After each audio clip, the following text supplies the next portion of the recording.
रणवीर इलाहाबादिया की फिसली जुबान, मचा बवाल, शब्द किसी और के, जुबान किसी और की, कंट्रोवर्सी, सोशल सनसनी, गॉसिप और ढेर सारा रुपया। क्या है पूरा मामला? यूट्यूबर रणवीर इलाहाबादिया हाल ही में स्टैंड अप कॉमेडियन समय रैना के शो इंडियाज गॉट टैलेंट में गेस्ट के तौर पर शामिल हुए। यह शो डिजिटल एंटरटेनमेंट की दुनिया में तेजी से लोकप्रिय हो रहा है, खासकर युवा दर्शकों के बीच। हालांकि इस एपिसोड में रणवीर इलाहाबादिया का यह व्यवहार और उनकी टिप्पणियां भारी विवाद का कारण बन गई। क्या है ये पूरा मामला, जानते हैं इस वीडियो के जरिए।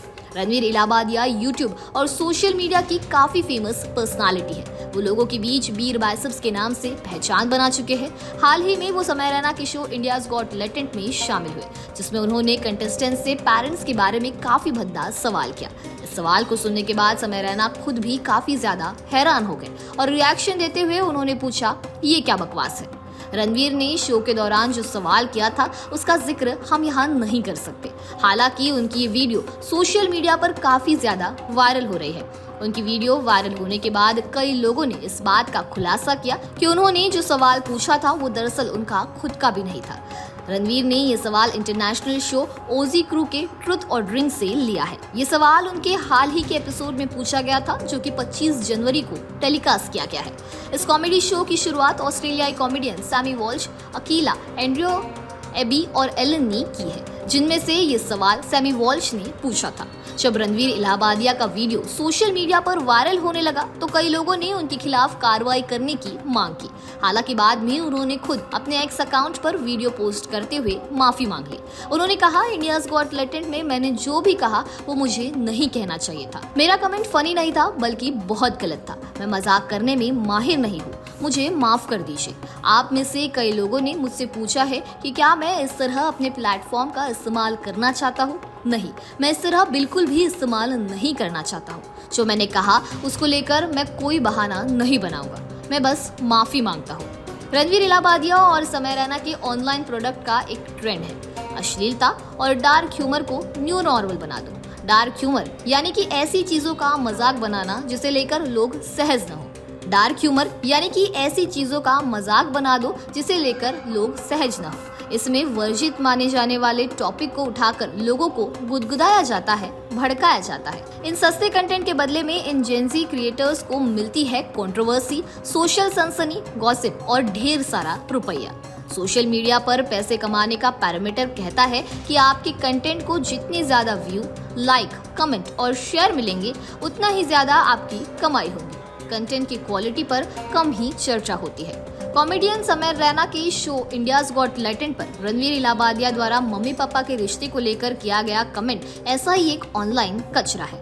रणवीर इलाहाबादिया ने अपनी वेबसाइट बीर बाइसेप्स पर अपना परिचय कराते हुए लिखा है, मेरी जिंदगी का सिंपल रूल है टू एक्सप्लोर द अनएक्सप्लोर्ड। इस कथित अनएक्सप्लोर को एक्सप्लोर करने के चक्कर में इलाहाबादिया ने सोशल मीडिया पर छोटी सी प्रेजेंस में घने विवाद पैदा किए हैं। मैं डॉक्टर के परिवार वालों से आता हूँ, लेकिन मुझे पता था कि मैं इस फील्ड में नहीं जा पाऊंगा, तो मैं इंजीनियरिंग करने लगा। इसी दौरान मेरा ब्रेकअप हो गया। इस दौरान मैं रोज पार्टियां करता था। परीक्षाएं आई, मैं एक सब्जेक्ट में फेल हो गया। मैंने ये बात मम्मी को बताई, वो ज्यादा गुस्सा नहीं हुई, लेकिन ये मेरा वेकअप कॉल था। अपनी वेबसाइट की बायोग्राफी सेक्शन में रणवीर इलाहाबादिया अपनी जानकारी कुछ इसी तरह देते हैं। जैसे तैसे इंजीनियरिंग करने के बाद रणवीर इलाहाबादिया ने अपनी फिटनेस ऐप लॉन्च किया। इसके बाद रणवीर ने बीर बाइसेप्स नाम से अपना यूट्यूब चैनल लॉन्च किया। ये साल 2019 का समय था। कुछ ही महीनों में लॉकडाउन और कोरोना की दस्तक हो गई। दुनिया घरों में कैद, हाथों में मोबाइल और ढेर सारा खाली समय। ये ऐसा समय था जिसने रणवीर इलाहाबादिया की किस्मत बदल दी। इसने अपने चैनल पर प्रियंका चोपड़ा, आयुष्मान खुराना, सैफ अली खान जैसे स्टार्स के इंटरव्यू किए। रणवीर के इंटरव्यूज काफी कामयाब रहे और इसे लाखों में व्यूज और कमाई में बम्पर डॉलर मिले। रणवीर ने अपने वीडियो को डाइवर्सिफाइड किया और रक्षा, इतिहास, आध्यात्म और बॉलीवुड से लोगों को इंटरव्यू में बुलाया। इलाहाबादिया के मेहमानों में जय शेट्टी, गौर गोपाल दास, अर्नोल्ड शार्जेनगर, सौरव गांगुली, रोहित शेट्टी शामिल हैं। बीर बाइसेप्स का दावा है कि उसके साथ यूट्यूब चैनल में 12 मिलियन फॉलोअर्स हैं। अब बात करते हैं समय रैना की। वैसे तो रणवीर इलाहाबादिया और समय रैना के बीच कई चीजें मिलती जुलती है। समय रैना भी इंजीनियरिंग स्टूडेंट था, लेकिन तुमसे ना हो पाएगा वाली कहानी यहाँ भी फिट हो गई। वो कॉमेडी करने लगा।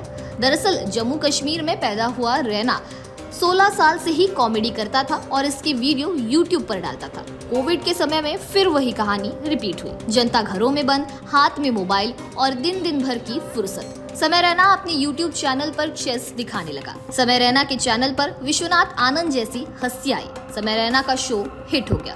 कुछ ही महीने पहले जून 2024 में समय रैना इंडियाज गॉट टैलेंट नाम से एक रियलिटी शो लॉन्च किया। इस शो ने युवा दर्शकों के बीच तेजी से लोकप्रियता हासिल की। वजह रही अनसेंसर्ड कंटेंट। इसके बाद समय रैना ने India's got talent app launch किया, जिसमें बिना फिल्टर और बिना सेंसर किए गए कंटेंट पेश किए गए। ये ऐप एप्पल ऐप स्टोर और गूगल प्ले स्टोर पर चार्ट में सबसे ऊपर रही।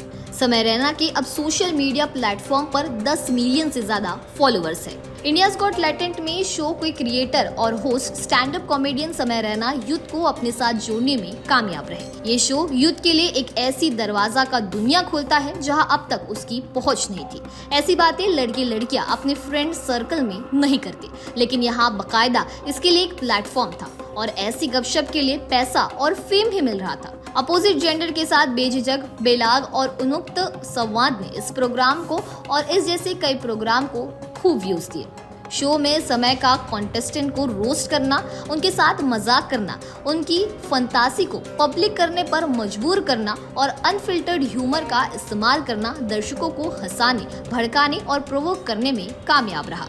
ये शो कई बार विवादास्पद रहा। दीपिका की प्रेगनेंसी, कॉन्टेस्टेंट के कपड़े फड़वाना, dog meat joke, Urfi Javed का वॉकआउट जैसे कुछ चर्चित विवादित एपिसोड है। बता दें कि भारत में इंटरनेट की रीच लगभग 85% है। एक रिपोर्ट के अनुसार 2024 की शुरुआत में भारत में 40 करोड़ लोग सोशल मीडिया का इस्तेमाल कर रहे थे। ये भारत की आबादी का 32% है। जाहिर है कि यहाँ कमाई की संभावना बहुत ज्यादा है। रणवीर इलाहाबादिया को प्रतिष्ठित पत्रिका फोर्ब्स ने 2022 में 30 प्रभावशाली व्यक्तियों की सूची में रखा है। हालांकि उनकी ओर से दिए गए इस स्टेटमेंट को लेकर अब जमकर विवाद छिड़ा हुआ है।